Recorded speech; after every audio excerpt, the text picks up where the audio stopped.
ನಮಸ್ಕಾರ ಕರ್ನಾಟಕ ಮೂಡಲ್ ಕನ್ನಡತಿ ಯೂಟ್ಯೂಬ್ ಚಾನಲ್ಗೆ ಆತ್ಮೀಯವಾದಂತಹ ಸ್ವಾಗತ. ಎಲ್ಲರೂ ಹೇಗಿದ್ದೀರಾ? ಹೋಪ್ ನೀವೆಲ್ಲರೂ ಚೆನ್ನಾಗಿದ್ದೀರಾ ಅಂತ ಅಂದ್ಕೊಳ್ತೀನಿ. ಇವತ್ತು ನಾನು ಯಾವುದೇ ಅಡುಗೆನ ಮಾಡಿ ತೋರಿಸ್ತಾ ಇಲ್ಲ. ಹೇಗಿದೆ ಬಂಗಾರಿ? ಸೂಪರ್ ಆಗಿದೆಯಾ? ಇಷ್ಟ ಆಯ್ತಾ? ಸೂಪರ್. ನಿಂಗೆ ಹೇಗೆ ಅನಿಸ್ತು ಮಂಗೆ? ಚೆನ್ನಾಗಿದೆ. ಬರೀ ಚೆನ್ನಾಗಿದೆ.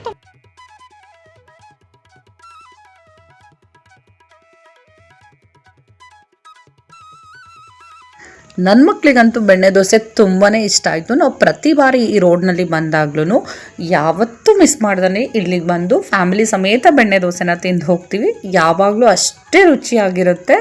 ಹಾಗೆಯೇ ಮತ್ತೆ ಮತ್ತೆ ಬಂದು ತಿನ್ನಬೇಕು ಅನ್ನೋಷ್ಟು ಸೆಳೆತಾ ಇದೆ ಈ ಹೋಟೆಲ್ನಲ್ಲಿ.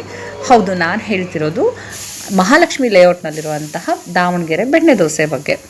ನಾನು ಅಲ್ಲಿ ಅಣ್ಣ ದೋಸೆ ಹಾಕ್ತಿದ್ರು, ದೋಸೆ ತಿನ್ನೋದಕ್ಕೆ ಅಂತ ಹೋಗಿದ್ದೆ. ಅವ್ರನ್ನ ಕೇಳಿದೆ, ಅಣ್ಣ ಒಂದು ವಿಡಿಯೋ ಮಾಡ್ಬೋದಾ ಪ್ಲೀಸ್ ಅಂತ ಅಂದ್ಬಿಟ್ಟು. ಅವರು ಎಷ್ಟು ಖುಷಿಯಾಗಿ ಖಂಡಿತ ಮಾಡ್ಕೊಳ್ಳಿ ಅಂತ ಹೇಳಿದರು. ಅದಕ್ಕೆ ಅವ್ರು ಹೇಗೆ ಹಾಕ್ತಾರೆ ದೋಸೆನ, ಹೇಗೆ ಪ್ರಿಪೇರ್ ಮಾಡ್ತಾರೆ ಅನ್ನೋದನ್ನು ನೋಡಬೇಕು, ಬರೀ ತಿನ್ನೋದಷ್ಟೇ ಅಲ್ಲ ಅಂತ ಅನ್ನಿಸ್ತು. ಅದಕ್ಕೋಸ್ಕರ ಈ ವಿಡಿಯೋನ ಮಾಡ್ಕೊಂಡಿದ್ದೀನಿ. ಬನ್ನಿ, ಹಾಗಿದ್ರೆ ಅವ್ರು ಹೇಗೆ ದೋಸೆ ಹಾಕಿದ್ರು, ಹೇಗೆಲ್ಲ ಪ್ರಿಪ್ರೇಷನ್ ಮಾಡಿ ಕೊಟ್ಟರು ಅನ್ನೋದನ್ನು ನಾವು ಈ ವಿಡಿಯೋದಲ್ಲಿ ನೋಡೋಣ.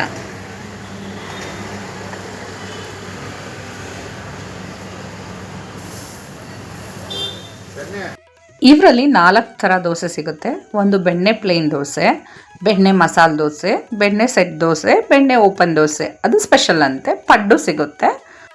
ಆಲೂ ಪಲ್ಯದ ಜೊತೆಗೆ ಒಂದೇ ಒಂಥರ ಚಟ್ನಿನ ಕೊಡ್ತಾರೆ, ತೆಂಗಿನಕಾಯಿ ಚಟ್ನಿ. ಬರೀ ತೆಂಗಿನಕಾಯಿ ಹಾಕಿನೇ ಮಾಡಿರ್ತಾರೆ, ಹುರ್ಗಡ್ಲೆ ಏನೂ ಹಾಕಿರಲ್ಲ. ತುಂಬಾ ಚೆನ್ನಾಗಿರುತ್ತೆ ಚಟ್ನಿ.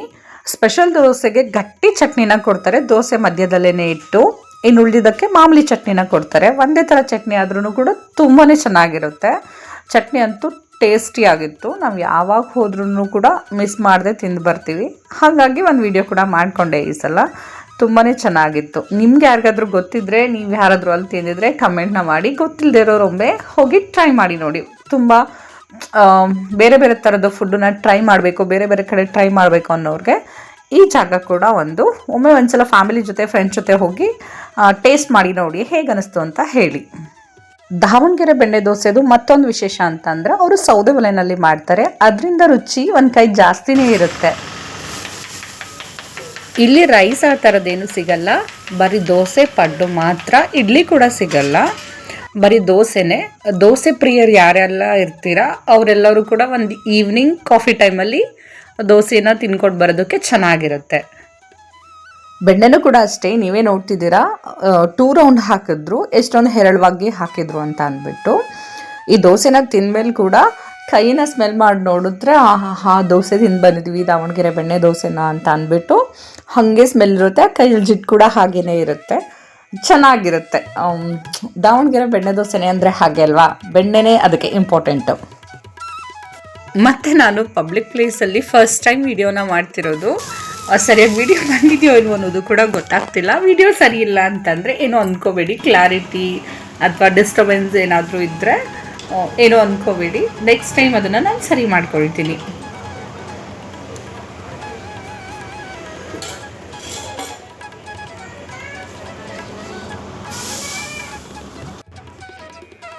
ಹೇಗಿದೆ ಬಂಗಾರಿ?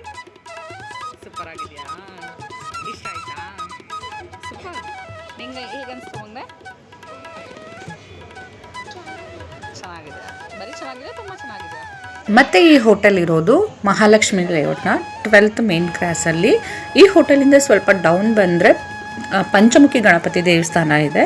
ಹಾಗೆ ಈ ವಿಡಿಯೋನಲ್ಲಿ ಲೊಕೇಶನ್ನ ಕೂಡ ಕೊಟ್ಟಿರ್ತೀನಿ ಡಿಸ್ಕ್ರಿಪ್ಷನ್ ಬಾಕ್ಸ್ನಲ್ಲಿ. ಪಂಚಮುಖಿ ದೇವಸ್ಥಾನ ಕಡೆಯಿಂದ ಬಂದರೆ ನಮ್ಮದು ಲೆಫ್ಟ್ ಸೈಡಲ್ಲಿ ಈ ಹೋಟೆಲ್ ಸಿಗುತ್ತೆ. ಶ್ರೀನಿವಾಸ ದೇವಸ್ಥಾನ ಇದೆ, ಆ ದೇವಸ್ಥಾನ ಕಡೆಯಿಂದ ಬಂದರೆ ನಮ್ಮ ರೈಟ್ ಸೈಡಲ್ಲಿ ಈ ಹೋಟೆಲ್ ಸಿಗುತ್ತೆ. ಇನ್ನು ಮುಂದೆ ಕುಕ್ಕಿಂಗ್ ವಿಡಿಯೋ ಜೊತೆ ಈ ರೀತಿಯಾಗಿ ನಮ್ಮ ಬೆಂಗಳೂರಲ್ಲಿ ಈ ಥರ ಒಳ್ಳೆ ಟೇಸ್ಟಿಯಾಗಿ ರುಚಿಯಾಗಿರುವಂತಹ ಫುಡ್ಗಳು ಎಲ್ಲೆಲ್ಲಿ ಸಿಗುತ್ತೆ ಅನ್ನೋದನ್ನು ಕೂಡ ಎಕ್ಸ್ಪ್ಲೋರ್ ಮಾಡಬೇಕು ಅಂತ ಅಂದ್ಕೊಂಡಿದ್ದೀನಿ.